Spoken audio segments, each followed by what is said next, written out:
Hello friends, रोजगार with Kritika में आप सभी का स्वागत है। कैसे आप सब? आई होप आप सब अच्छे होंगे और सीटेट एग्जाम की प्रिपरेशन भी अच्छे से कर रहे होंगे। सो फ्रेंड्स, हम इसमें बात करने वाले हैं पीवाईक्यू के बारे में। आप सभी को पता है सीटेट का ऐसा लेवल होता है कि जब तक आप प्रीवियस ईयर क्वेश्चन पेपर्स को उसका मेथड नहीं देखेंगे, किस तरीके से क्वेश्चन पूछे जा रहे हैं, तब तक आप प्रिपरेशन अच्छे से नहीं कर पाएंगे। फ्रेंड्स, आप सभी को बता दें, अगर आप जो है इसके पहले सीटेट एग्जाम दिए तो आपको जो है नॉलेज होगा कि सीटेट एग्जाम कैसे क्वेश्चन पूछता है। लेकिन फ्रेंड्स, अगर आपका फर्स्ट अटेम्प्ट है, उसके साथ ही फर्स्ट अटेम्प्ट में ही आप जो है अच्छा स्कोर करना चाहते हैं, यानी क्वालिफाई करना चाहते हैं, तो आपके लिए ये वीडियो है। फ्रेंड्स, बता दें कि सबसे पहले मैं यहाँ पर दो सेट पूरा करूंगी। एक सेट ये होगा प्राइमरी का, यानी 1 to 5 के लिए होगा। सीडीपी कंप्लीट कराएंगे फ्रेंड्स, ये आपको बताना इंपॉर्टेंट है सीडीपी। और दूसरा हमारा सेट होगा 6 to 8 की सीडीपी। दोनों को जो है मैं करवाऊंगी। इसके पहले मैंने एक वीडियो लेकर आई हूँ जिसमें मैंने पीवाईक्यू कराया है दोनों 1 to 5 और 6 to 8 दोनों का। उसके बाद ये मैंने कहा था 5 वीडियो आएंगी, तो ये मेरी दूसरी वीडियो है। ऐसे ही 3 वीडियो और भी आएंगी। तो फ्रेंड्स, देरी न करते हुए स्टार्ट करते हैं। सबसे पहला क्वेश्चन है शैशवावस्था की अवधि होती है। तो फ्रेंड्स, आप सभी को पता होगा कि शैशवावस्था की अवधि, इसमें आंसर भी मैंने ऊपर ही दे दिया है, क्योंकि इस पूरा जूम करूंगी तो बहुत ही ज्यादा वो हो जाएगा। आप यहाँ पे देख सकते हैं, इसका राइट आंसर हो जाएगा ऑप्शन नंबर बी,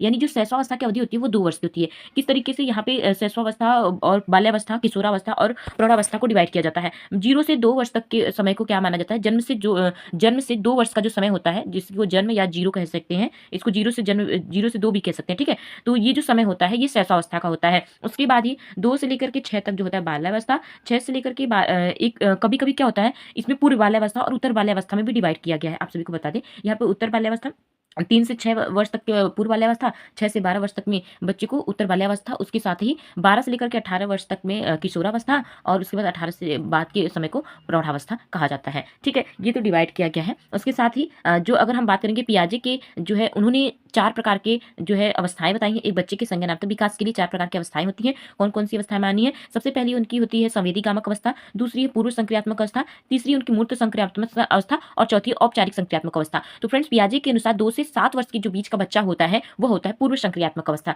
क्योंकि यहाँ पे जो है उन्होंने 0 से 2 वर्ष तक को जो माना है संवेदी या इंद्रियगामक अवस्था माना है, ठीक है। यहाँ पर आप देख सकते हैं, इन्होंने जो पियाजे ने इनकी थ्योरी में ये साफ साफ लिखा गया है और बहुत ही ज्यादा इंपॉर्टेंट है। उसके साथ ही मैं अपनी एक थ्योरी बेस्ड एक जो सीडीपी की क्लास लेकर के आऊंगी, जिसमें मैं पियाजे, कोहलबर्ग और बाइगोस्की तीनों की थ्योरी को कंप्लीट करवाऊंगी। वो जो आपके एग्जाम के दृष्टिकोण से इंपॉर्टेंट होगा, ठीक है। नेक्स्ट अगर मैं बात करूँ तो विकास से खालिस्तान की ओर बढ़ता है।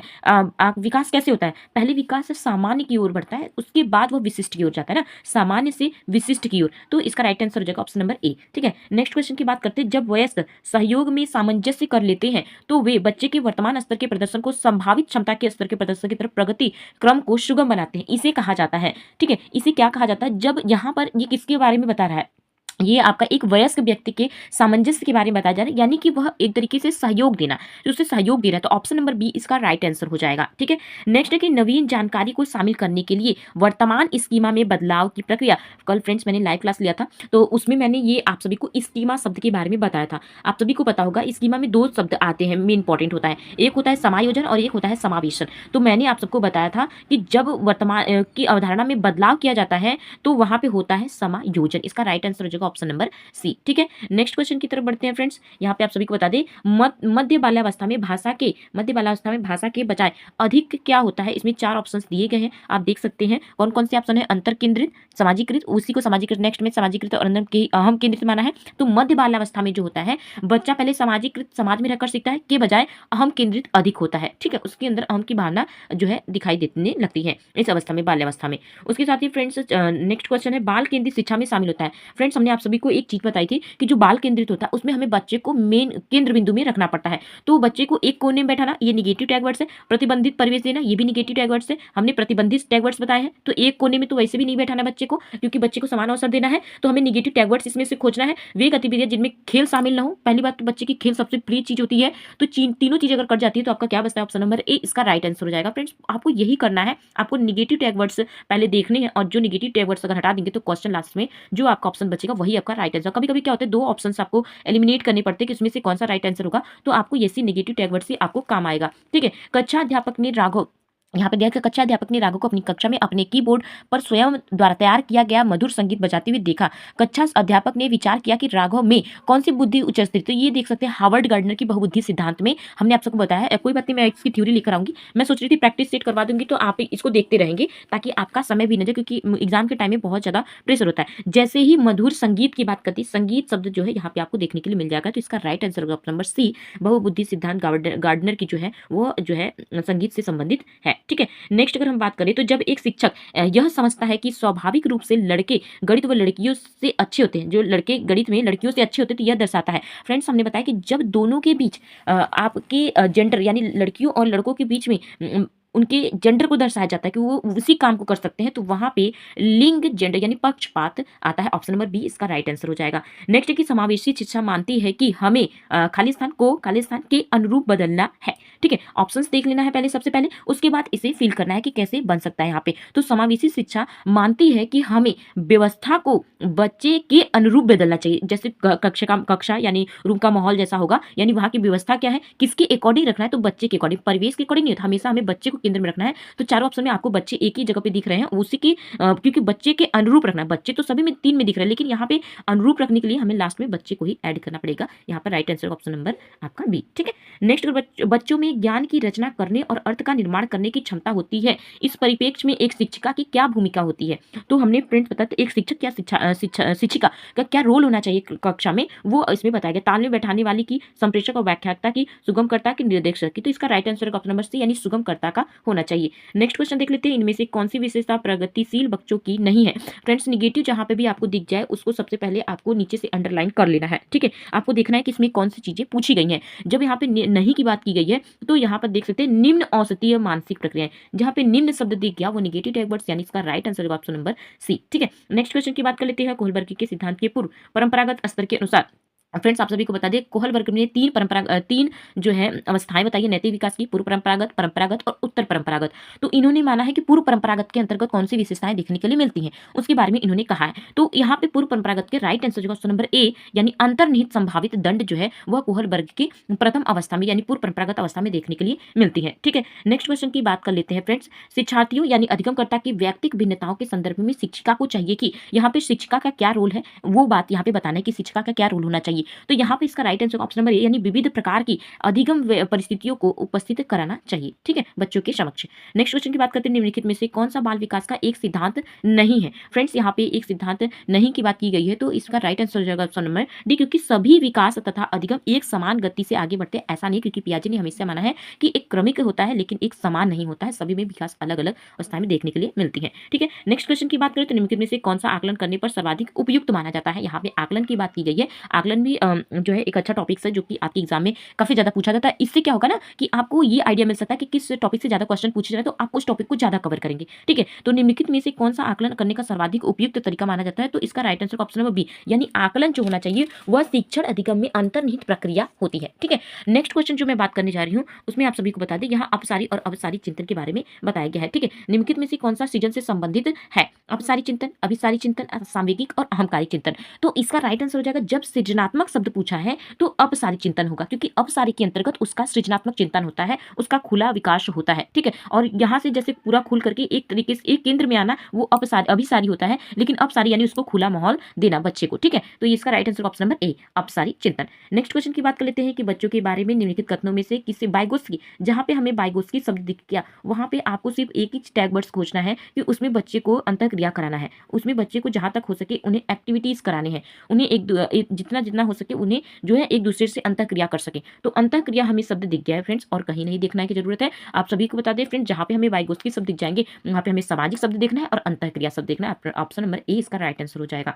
ठीक है, ये कुछ ट्रिक होते हैं फ्रेंड्स, इसको जानना बहुत जरूरी है कि किसकी थ्योरी में किसने किस चीज पर ज्यादा बल दिया है, तो वो अगर आपको पता है तो आप आसानी से क्वेश्चन को सॉल्व कर सकते हैं। नेक्स्ट क्वेश्चन की बात करें तो बच्चे क्या होते हैं। बच्चे पहले तो जिज्ञासु होते हैं, जहां तक भी बताएं बच्चों के अंदर जो है जिज्ञासुपन होता है, तो जिज्ञासु प्राणी होते हैं। ठीक है, चिंतन में वयस्कों की भांति, पहले बात तो बच्चे चिंतन तो करते ही नहीं है। रीते बर्तन के समान होते हैं, ऐसा कभी नहीं, बच्चे को कोरी स्लेट या फिर रीते बर्तन नहीं मानना चाहिए उन्हें। उसके साथ ही निष्क्रिय जीव होते हैं, ये भी निगेटिव है। इसका राइट आंसर हो जाएगा ऑप्शन नंबर ए, यही इसका राइट आंसर है। नेक्स्ट क्वेश्चन की बात करें तो यहाँ पर देख सकते हैं बच्चों की त्रुटियों के बारे में निम्नलिखित में से कौन सा कथन सत्य है। तो हमें बच्चे की त्रुटियों को क्या करना है, इग्नोर करना है। ठीक है, तो यहाँ पे त्रुटियों की बात की गई है तो यहाँ पे माना गया है थर्नडाइक की थ्योरी की माना गया है। थर्नडाइक ने 3 सिद्धांत दिए थे, प्रयास एवं त्रुटि का सिद्धांत, इनके 2 अन्य सिद्धांत भी हैं। उसमें ही यहाँ पे माना गया है कि त्रुटियों के संदर्भ में इनका क्या कहना है, तो त्रुटियों के संबंध में बच्चों की त्रुटियां उनके सीखने की जो है एक प्रक्रिया का अंग माना है इन्होंने, तो इसका right answer option number B हो जाएगा। ठीक है, नेक्स्ट क्वेश्चन की तरफ देख लेते हैं फ्रेंड्स। अध्यापक को यह सुनिश्चित करना चाहिए कि उसकी कक्षा के सभी शिक्षार्थी अपने आप को स्वीकृत और सम्मानित समझे। उसके लिए शिक्षक को चाहिए कि मतलब बच्चे के अंदर ये डर ना हो, ठीक है, उनके उचित माहौल दे। तो उसमें एक शिक्षक की क्या भूमिका होना चाहिए, तो कड़े नियम तो नहीं बनाना है, वंचित पृष्ठभूमि भी नहीं रखना है, उन्हें शिक्षार्थियों का पता लगे जो अंग्रेजी बोल सकते हैं ऐसा भी नहीं, क्योंकि भेदभाव नहीं करना है, बच्चे की भाषा को ही प्राथमिकता देना है। तो इसका राइट आंसर हो जाएगा ऑप्शन नंबर डी, यानी अपने शिक्षार्थियों की सामाजिक और सांस्कृतिक पृष्ठभूमि की जानकारी प्राप्त करें और कक्षा में विधित मतों को प्रोत्साहित करें। ठीक है, नेक्स्ट क्वेश्चन की बात करें तो सुरेश सामान्य वर्ग से एक शांत कमरे में अकेले बैठना पढ़ना चाहता है। ठीक है, उसके अंदर कौन सी जो है परेशानी है वो आप सभी को इसमें बताना है। तो यहाँ आपने इसमें पूछा कि जबकि मदन एक समूह में अपने मित्रों के साथ पढ़ता है, यह उसकी विभिन्नता के कारण इन दोनों में क्या विविधता है, तो अधिगम शैली, क्योंकि दोनों में पढ़ने की अधिगम शैली अलग अलग है, तो ये दर्शाता है अधिगम शैली को। ठीक है, नेक्स्ट क्वेश्चन देख लेते हैं फ्रेंड्स कि भारत में भाषिक विभिन्नता बहुत है, इस संदर्भ में विशेषकर कक्षा 1 से और कक्षा 2 के प्राथमिक स्तर पर परिभाषिक कक्षाओं के बारे में सर्वथा उपयुक्त कथन है। यहाँ पे कथन को अच्छे से पढ़ना है कि इसमें कहना क्या चाह रहा है। शिक्षार्थियों को अपनी मातृभाषा या स्थानीय भाषा का प्रयोग करने पर दंडित किया जाना चाहिए। फ्रेंड्स हमेशा अगर आप सीटेड, आपको बस इतना याद रखना है कि हमेशा निगेटिव टैग वर्ड्स को पहले काटना है। ठीक है, आगे बढ़ते हैं फ्रेंड्स। विद्यार्थियों में उन्हीं बच्चों को प्रवेश दिया जाएगा जिनकी मातृभाषा वही हो जो शिक्षा के अनुसार अपनाई गई हो, ये भी नहीं है, क्योंकि बच्चे की जो भाषा है उसे ही एक्सेप्ट करना है। शिक्षक को सभी भाषाओं का सम्मान करना चाहिए। बस आंसर आपका मिल गया फ्रेंड्स, सभी भाषाओं का सम्मान करना चाहिए, ऑप्शन नंबर सी इसका राइट आंसर हो जाएगा। ठीक है, नेक्स्ट क्वेश्चन देख लेते हैं कि प्रकृति पोषण विवाद में प्रकृति से क्या अभिप्राय है।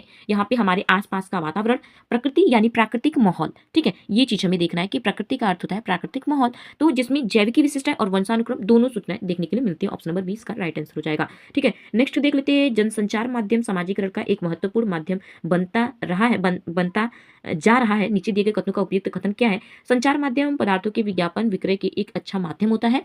उसके साथ ही नेक्स्ट है समाजीकरण केवल माता पिता, केवल शब्द को पहले ही हमें नेगेटिव मार्क करना है, केवल शब्द नहीं होगा फ्रेंड्स। और इसके साथ संचार माध्यम पदार्थों के विज्ञापन शब्द भी नेगेटिव टैग वर्ड्स है। जनसंचार माध्यमों की पहुंच बढ़ रही है और जनसंचार माध्यम अभिवृत्तियों मूल्यों और विश्वासों को प्रभावित करता है। फ्रेंड्स इसका राइट आंसर हो जाएगा ऑप्शन नंबर सी। ठीक है, नेक्स्ट क्वेश्चन की बात करते हैं, बच्चे किस प्रकार से सीखते हैं, निम्नलिखित कथनों पर विचार इसमें से कौन सा नहीं है। फ्रेंड्स नहीं शब्द को आपको देखनी है, इस संदर्भ के प्रश्न के विषय में कौन सा इसमें से नहीं माना गया है वो देखना है। तो आपके 4 ऑप्शन थे, केवल बच्चे केवल शब्द पूछा जो कि निगेटिव है, तो निगेटिव के साथ हमें निगेटिव मार्क करना है, ऑप्शन नंबर ए इसका राइट आंसर हो जाएगा 26 का। ठीक है, नेक्स्ट क्वेश्चन देख लेते हैं फ्रेंड्स। आपका जो है प्राइमरी का खत्म होने वाला है, इसके बाद ही हम अपर प्राइमरी भी कराएंगे आप सभी को। प्राथमिक विद्यालयों के शिक्षक को अपने शिक्षार्थियों को अभिप्रेरित करने के लिए निम्नलिखित में से किस रणनीति को अपनाना चाहिए। तो प्रेरित करना, बच्चे को जितना से जितना हो सके उसे जो है अवसर देना चाहिए। ठीक है, पहला तो यहाँ पे स्पर्धा अंक नहीं देने हैं, पुरस्कार नहीं देना है फ्रेंड्स, ये आपको जो है देखना है। मैंने पहले ही बता दिया था कि निगेटिव टैग वर्ड्स को हटाना है, मानक लक्ष्य कभी निर्धारित नहीं करना है, ऑप्शन नंबर सी इसका राइट आंसर हो जाएगा। ठीक है, नेक्स्ट क्वेश्चन देख लेते हैं फ्रेंड्स, निम्नलिखित में से कौन सा सामाजिकरण का एक प्रमुख कारक है। तो फ्रेंड्स सामाजिकरण कब होता है, बच्चे के आसपास होता है, परिवार में होता है, पास पड़ोस में होता है। तो कंप्यूटर से तो बच्चे का सामाजिकरण होगा नहीं, राजनीतिक दल से भी नहीं होगा, अनुवांशिकता, ये हो जाएगा उसका परिवार, मुख्य कारक पहले हम देखेंगे। ठीक है, तो ऑप्शन नंबर इसका राइट आंसर हो जाएगा। नेक्स्ट क्वेश्चन देख लेते हैं कि बच्चों के समूह कार्य देना एक प्रभावी शिक्षण रणनीति है, क्योंकि यहाँ 4 ऑप्शन दिए गए हैं। चारों ऑप्शन है कि इनमें शिक्षक का काम कम हो जाता है, ऐसा कुछ भी नहीं है फ्रेंड्स। छोटे समूह में कुछ बच्चों को दूसरे बच्चों का हावी होने की अनुमति होती है, ऐसा कुछ नहीं है। ये दोनों ऑप्शन गलत हो जाएंगे। नेक्स्ट ऑप्शन हो जाएगा सीखने की प्रक्रिया में बच्चे एक दूसरे से सीखते हैं और परस्पर सहायता करते हैं, इसका right answer option number C. Next question है कि एक औसत बुद्धि वाला बच्चा यदि भाषा को पढ़ने एवं समझने की कठिनाई प्रदर्शित करता है तो यह संकेत देता है कि बच्चा एक, फ्रेंड्स ये टॉपिक्स बहुत इंपॉर्टेंट है, इसको इंपॉर्टेंट मार्क कर लीजिएगा। मैं इसको भी कंप्लीट करा दूंगी, एक वीडियो लेकर आऊंगी जिसमें आप सभी को ये पूरा मैं समझा दूंगी। तो इसमें जब बच्चे पढ़ने की में कठिनाई अनुभव कर रहे हैं, जहाँ पे हमें देखने हैं पढ़ना शब्द हमेशा पठन अक्षमता यानी डिसलैक्सिया से संबंधित होता है, ऑप्शन नंबर ए इसका राइट आंसर हो जाएगा। ठीक है, अब हम चल रहे हैं क्लास 6 to 8 की जो है CDP, इसको मैं फास्ट कराने की कोशिश करूंगी, नहीं वीडियो आपकी लंबी हो जाएगी फ्रेंड्स। और मुझे पता है कि आपके पास उतनी टाइमिंग नहीं है कि आप इतनी लंबी वीडियो दें। आप क्या करिएगा, आप थोड़ा सा भगा करके स्पीड करके देख लीजिएगा फ्रेंड्स, लेकिन देखिएगा जरूर, मिस मत करिएगा, क्योंकि आपके एग्जाम के लिए बहुत ही ज़्यादा इंपॉर्टेंट है। एक समावेशी कक्षा में किसी शिक्षिका की सबसे महत्वपूर्ण भूमिका क्या होती है, ऑप्शन नंबर सी इसका राइट आंसर है, सुनिश्चित करना कि प्रत्येक बच्चे को अपनी संभावना को प्राप्त करने का अवसर मिले। नेक्स्ट क्वेश्चन है कि अपनी कक्षा के बच्चों को उनकी अपनी अवधारणाओं को बदलने में आप किस प्रकार से सहायता करेंगे, ऑप्शन नंबर डी इसका राइट आंसर है, अवधारणाओं के बारे में बच्चों को अपनी समझ को व्यक्त करने का अवसर देकर। ठीक है, नेक्स्ट क्वेश्चन की बात करेंगे। जब बच्चे एक विशेष संख्या में पुस्तकें पढ़ते हैं तो उन्हें एक प्रमाण पत्र दिया जाता है। यह रणनीति शायद अधिक समय तक काम न करे, क्योंकि चार ऑप्शंस दिए गए हैं, तो इसमें यहाँ पे क्यों नहीं काम करेगी, यह संभवतः बच्चे को केवल प्रमाण पत्र प्राप्त करने के लिए पुस्तकों को पढ़ने की तरफ ले जाया जाता है। तो फ्रेंड्स इसका right answer option number A.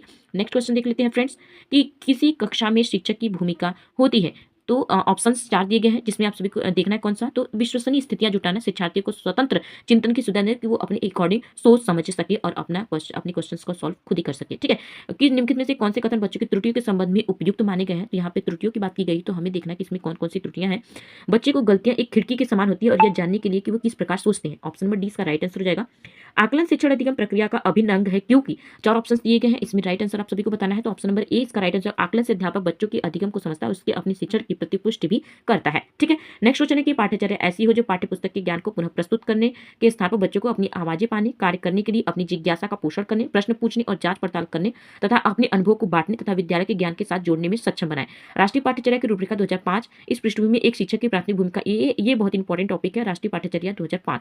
ये भी एग्जाम में काफी ज्यादा पूछे जाने वाले क्वेश्चन है। ठीक है, तो यहाँ पे जो है राष्ट्रीय पाठ्यचर्या 2005 इसका राइट आंसर जो ऑप्शन है, यानी बच्चों को उनकी अपनी समझ, अपने ज्ञान को साझा करने के पर्याप्त अवसर देता है। ठीक है, नेक्स्ट क्वेश्चन देख लेते हैं फ्रेंड्स कि बच्चों को अपने अध्ययन में प्रयास करने हेतु प्रोत्साहित करने के लिए शिक्षकों की क्या आवश्यकता होती है। तो ऑप्शन नंबर सी, यानी बच्चे को प्रेरित करना ही सबसे ज्यादा इंपॉर्टेंट हो जाता है। बच्चे खुद से सीखेंगे लेकिन उन्हें प्रेरित करना बहुत ज्यादा जरूरी है। भावनाओं अधिगम प्रेरणा के संदर्भ में निम्नलिखित में से किस कथन से आप सहमत हैं। 4 ऑप्शन दिए गए हैं, चारों ऑप्शन में से राइट आंसर जगह प्रेरणा और सीखने के साथ भावनाएं घनिष्ठ रूप से जुड़ी होती है। ऑप्शन नंबर 20 का राइट आंसर हो जाएगा। बहुविकल्पी प्रश्न बच्चों की योग्यता का आकलन करते हैं। इसमें 4 ऑप्शंस दिए गए हैं और चारों ऑप्शन से राइट आंसर हो जाएगा ऑप्शन नंबर सी। सही उत्तर की पहचान करने से बच्चे का आकलन आसानी से किया जा सकता है। उसके साथ ही सामाजिकरण की प्रक्रिया में कौन सा शामिल नहीं है। फ्रेंड्स यहाँ पर दिया है नहीं के लिए, एक मिनट फ्रेंड्स, यहाँ पे दिया है नहीं शब्द, तो हमें यहाँ पे देखना है कौन सा जो है नहीं होगा। तो आनुवांशिक जो है संचरण जो शब्द, ये जो है नहीं होगा। ठीक है, नेक्स्ट क्वेश्चन देख लेते हैं फ्रेंड्स। मानसिक संरचना को चिंतन, मानसिक संरचनाएं जो चिंतन के निर्माण प्रखंड है, इनके लिए पियाजे ने किस शब्द पद का प्रयोग किया है। तो पियाजे की एक एक शब्द जो है वो बहुत ही ज्यादा इंपॉर्टेंट हो जाती है फ्रेंड, क्योंकि पियाजे जो है ना वो इनकी जो थ्योरी है वो बहुत ही ज्यादा इंपॉर्टेंट है, क्योंकि उनके एक एक शब्द को एग्जाम में पूछे जाते हैं। स्कीमा शब्द, ठीक है, स्कीमा इसका राइट आंसर हो जाएगा। नेक्स्ट क्वेश्चन की बात करें तो वाइगोत्स्की के अनुसार बच्चे स्वयं से बोलते हैं। 4 ऑप्शंस दिए गए हैं और 4 ऑप्शंस में से आपको राइट आंसर देखना है। तो बच्चे अपने कार्य को दिशा देने के लिए जो है बोलते हैं। ठीक है, ऑप्शन नंबर डी इसका राइट आंसर हो जाएगा। नेक्स्ट क्वेश्चन है कि अधिगम अशक्तता वाले, अधिगम अशक्तता कहने का अर्थ है जिसमें बच्चे की सीखने की क्षमता कमजोर होती है। ठीक है, तो यहाँ पे उनकी मानसिक क्षमता के अनुरूप जो है उनकी समस्या होती है, उनको सुलझाना इसका सही आंसर होगा। यानी अधिगम किस तरीके से दिया जा रहा है, अधिगम यानी बच्चों को एक समान दिखाई देने वाले अक्षरों या वर्डों का भ्रम हो जाना अधिगम अशक्तता कहलाती है। यहाँ पे इसका राइट डेफिनेशन एक तरीके से ये आप जरूर याद कर लीजिएगा। नेक्स्ट क्वेश्चन है कि नेक्स्ट क्वेश्चन है, एक मिनट फ्रेंड्स, सृजनात्मकता क्या है। सृजनात्मकता, सृजनात्मकता शब्द जानते ही आपके मन में एक स्पष्ट छवि आ जाती है कि सृजनात्मकता जिसमें बच्चे का आसानी से विकास हो जाए। तो इसका राइट आंसर कौन सा हो सकता है। समस्याओं के मौलिक और अपसारी संसाधनों अब पहचानने अथवा तैयार करने की योग्यता। इसमें अपसारी चिंतन, जैसा कि मैंने पहले ही बताया था कि केंद्र से उसे खुला माहौल देना। ठीक है, और अभिसारी चिंतन क्या होता है, खुले माहौल से एक केंद्र तक ले जाना। तो बच्चे को हमें कैसा माहौल देना है, अपसारी चिंतन का। तो ये इसका राइट आंसर हो जाएगा। ठीक है, ये मैंने एक ट्रिक था ताकि मैं इससे आपको आसानी से समझने में हेल्प मिल सके। आपको सिर्फ एग्जाम को जो है अच्छा करना है, तो उसके लिए आप किसी भी ट्रिक को फॉलो कर सकते हैं ताकि आपके एग्जाम अच्छे हो। ठीक है, भारत में बहुत से बच्चे, विशेषकर लड़कियां, विद्यालय में आने से पहले और विद्यालय से वापस जाने के बाद घर में काम करते हैं। आपके विचार के संदर्भ में शिक्षिका को गृह कार्य के बारे में क्या करना चाहिए, क्या सोचना चाहिए, इनके बारे में बताया गया है। तो शिक्षिका को ऐसा गृह कार्य देना चाहिए जो विद्यालय में कराए गए अधिगम को बच्चों के घरेलू जीवन से जोड़ता हो। दोनों शब्दों को यहाँ पे ध्यान में रखते हुए क्वेश्चन को सॉल्व करना है। एक प्रभावी कक्षा में 4 ऑप्शन दिए। बच्चे अपने अधिगम को सुगम बनाने के लिए मार्गदर्शन एवं सहयोगी हेतु शिक्षक की सहायता लेते हैं। उसके साथ ही दूसरा ऑप्शन में बच्चे हमेशा उत्सुक और तैयार रहते हैं। तो हमेशा उत्सुक और तैयार नहीं रहते हैं, तो इसका आंसर यही हो जाता है, क्योंकि बच्चे को प्रोत्साहित करना पड़ता है, दंड तो देना नहीं उन्हें, और अच्छा लगे वैसा ही रखता है, ऐसा कुछ भी नहीं। ऑप्शन नंबर ए इसका राइट आंसर हो जाएगा। नेक्स्ट क्वेश्चन है कि ज्ञान के एक बड़े असंबद्ध भाग को प्रस्तुत करना। इसका ऑप्शन 4 है, इसमें इसका राइट आंसर जो 18 है, 18 का राइट आंसर क्या हो जाएगा, यानी कि शिक्षार्थियों के लिए अवधारणात्मक समझ को प्राप्त करने को कठिन बनाएगा, जिसे असंबद्धता भाग को प्रस्तुत कर रहा है। ठीक है, नेक्स्ट क्वेश्चन हो जाएगा कि क्या बच्चे इतिहास इसलिए भाषा अर्जित करते हैं क्योंकि उनमें आनुवांशिक रूप से ऐसा करने की पूर्व प्रवृत्ति होती है, या उनके माता पिता प्रारंभिक अवस्था से ही उन्हें गहन रूप से सिखाते हैं। यह प्रश्न आवश्यक रूप से क्या दर्शाता है। तो इसका राइट आंसर हो जाएगा ऑप्शन नंबर बी, भाषा के विकास पर संज्ञान का प्रभाव पड़ता है। ठीक है, अमूर्त वैज्ञानिक चिंतन के लिए क्षमता का विकास निम्नलिखित में से इनमें से कौन सी एक विशेषता आपको देखने के लिए मिलती है। तो इसका राइट आंसर यानी औपचारिक संक्रियात्मक अवस्था। यह जो है लास्ट औपचारिक यानी अ से अमूर्त, अ से औपचारिक। ये भी आप ट्रिक याद कीजिए, पियाजे का आपका 4 अवस्थाएँ इन्होंने दी है, ठीक है? तो उसके साथ ही यहाँ पे नेक्स्ट देख लेते हैं, एक बच्चा तर्क प्रस्तुत करता है। यहाँ पे आपको ये भी आपका जो है कोहल वर्ग का है। आप यह मेरे लिए करे और वह आपके लिए करूँगा, मैं आपके लिए वह करूँगा। तो इसमें जो है कोहल वर्ग की किस नैतिकता का भाव बताया गया है? तो सामाजिक अनुबंध अभिमुखीकरण, ठीक है?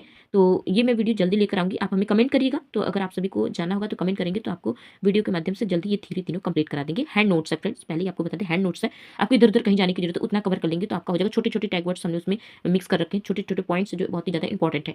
प्रगतिवादी शिक्षा क्या होती है? जिससे समस्या समाधान और आलोचनात्मक चिंतन पर अधिक बल देती है। ऑप्शन नंबर डी इसका राइट आंसर हो जाएगा। विभिन्न मुद्दों और विमर्शों पर उनके लिए कारण प्रस्तुत करते हुए बच्चों को अपनी व्यक्तिगत राय को व्यक्त करने के लिए प्रोत्साहित करने वाले प्रश्न को बढ़ावा देता है। 23 नंबर का राइट आंसर होगा विश्लेषणात्मक और आलोचनात्मक चिंतन। ऑप्शन नंबर 20 का राइट आंसर हो जाएगा। नेक्स्ट क्वेश्चन, निम्नलिखित में से कौन सा कथन विकास और अधिगम के बीच जो है वो संबंध को सर्वश्रेष्ठ रूप से जोड़ता है? विकास अधिगम से स्वतंत्र होता है। ऐसा कुछ नहीं है फ्रेंड्स, कभी भी स्वतंत्र नहीं होता है, क्योंकि अधिगम जो होता है उसके माध्यम से ही विकास संभव होता है। तो यहाँ पे ये निगेटिव टैग वर्ड्स होगा, पीछे नहीं रहता है और परिभाषित शब्द नहीं है, ये जटिल अंतःक्रिया शब्द है। ऑप्शन नंबर डी इसका राइट आंसर हो जाएगा। नेक्स्ट क्वेश्चन है, इनमें से कौन सा विकास का एक सिद्धांत नहीं है? फ्रेंड्स सिद्धांत से भी क्वेश्चन काफी भर भर के पूछे जाते हैं सीडीपी में। तो फ्रेंड्स इसका राइट आंसर होगा विकास केवल संस्कृति से यहाँ पे नहीं शब्द बोला है, तो केवल जो है वो निगेटिव टैग वर्ड से नहीं को नहीं के साथ जोड़ना है। फ्रेंड्स मैं कई बार यही बात आपको समझा रही हूँ कि क्योंकि निगेटिव को निगेटिव के साथ जोड़ना है, तभी आप क्वेश्चन को सॉल्व कर पाएंगे, वरना आपका क्वेश्चन गलत हो जाएगा। ठीक है, काफी बारीकी से क्वेश्चन को सुनिए समझिए। बाल केंद्रित कक्षा का एक प्रमुख विशेषता है कि उसमें उसमें क्या होते हैं, 4 ऑप्शंस दिए गए हैं, चारों को पहले आपको अच्छे से पढ़ना है, उसके बाद ही आंसर को सॉल्व करना है। यानी शिक्षक के मार्गदर्शन से शिक्षार्थी को अपनी स्वयं की समझ का निर्माण करने के लिए उत्तरदायी बनाया जाता है। ठीक है फ्रेंड्स, मैं आपको बता दूं, मैं सिर्फ आंसर इसलिए मैं एक्सप्लेन नहीं करी क्योंकि मुझे पता है कि आपके पास समय बहुत कम है, सिर्फ आप आंसर देखने की कोशिश करेंगे, इसलिए मैं आपको सिर्फ आंसर बता रही हूँ, ताकि एक्सप्लेनेशन तो मैं कर सकती थी लेकिन आपका वीडियो लॉन्ग हो जाएगा और आपके पास उतना समय नहीं है। फ्रेंड्स एग्जाम के जैसे ही नजदीक आता है, आप कोशिश करते कितना जल्दी मैं कवर कर लूँ। ठीक है, तो बुद्धि के बारे में निम्नलिखित में से कौन सा कथन सर्वाधिक उपयुक्त माना जाता है? तो ऑप्शन नंबर डी बुद्धि बहुआयामी होते हैं, इसके कोई भी पहलू निहित नहीं होते हैं। ऑप्शन नंबर डी इसका राइट आंसर हो जाएगा। अब बात करेंगे नेक्स्ट क्वेश्चन की, जिसमें लिंग जेंडर पक्षपात है। तो जहाँ पे लिंग जेंडर पक्षपात की बात आ जाती है, आपको ऐसे ऑप्शन खोजने हैं जिसमें दोनों के बीच अलग भेदभाव, यानी कि जो भेदभाव के भाव दिखाई देते हों। तो सांस्कृतिक, ऑप्शन नंबर डी सांस्कृतिक अभिव्यक्तियों के कारण अपेक्षाएं पर आधारित लड़के लड़कियों में भिन्न व्यवहार, ये दर्शाता है लिंग रूढ़िवादिता। ठीक है, एक उच्च प्राथमिक विद्यालय के शिक्षक के रूप में आपके पास कक्षा में कुछ ऐसे बच्चे हैं जो प्रथम पीढ़ी के रूप में विद्यालय आ रहे हैं, आपके द्वारा निम्नलिखित में से इसकी संभावना आप सभी को सर्वाधिक देखने के लिए मिलेगी। ऑप्शन नंबर ए, यानी गतिविधि के समय गृह कार्य के लिए उन्हें बुनियादी सहयोग और अन्य सहायता उपलब्ध कराए जाएंगे। ठीक है, नेक्स्ट क्वेश्चन है कि समान आयु के बच्चों में भी आकृति, योग्यता, स्वभाव, रुचि, प्रवृत्ति और अन्य बातों के बहुत अंतर होता है। इस संदर्भ में विद्यालय की क्या भूमिका होती है? तो फ्रेंड्स आप सभी को बता दें, इसका राइट आंसर का ऑप्शन नंबर डी, यानी कि इसमें क्या भूमिका होती है, सुनिश्चित करना कि प्रत्येक बच्चे को अपनी क्षमताओं के अनुसार विकास के अवसर मिले। तो यहाँ पे जो है आपके सारे कंप्लीट हो जाते हैं, जो है मैंने 1 to 5, 6 to 8 दोनों को कंप्लीट करा दिया है। 2 वीडियो मैंने आप सभी को दे दी, आज का ये जो अपलोड हो जाएगा तो 2 वीडियो जाएंगे, इसके बाद आपके बचेंगे 3 वीडियो सीडीपी के मैं जल्द ही लेकर आऊंगी, ताकि डेली एक वीडियो आपको देखने को मिलेंगे, ताकि एग्जाम से पहले आपके पीवाई की सीडीपी के हो जाए, और उसके बाद मैं कराने वाली हूँ संस्कृत की, फिर ऐसे हिंदी, ऐसे सारे क्रम से मिलेंगे आप सभी को। चैनल को सब्सक्राइब जरूर करिएगा। Bye bye.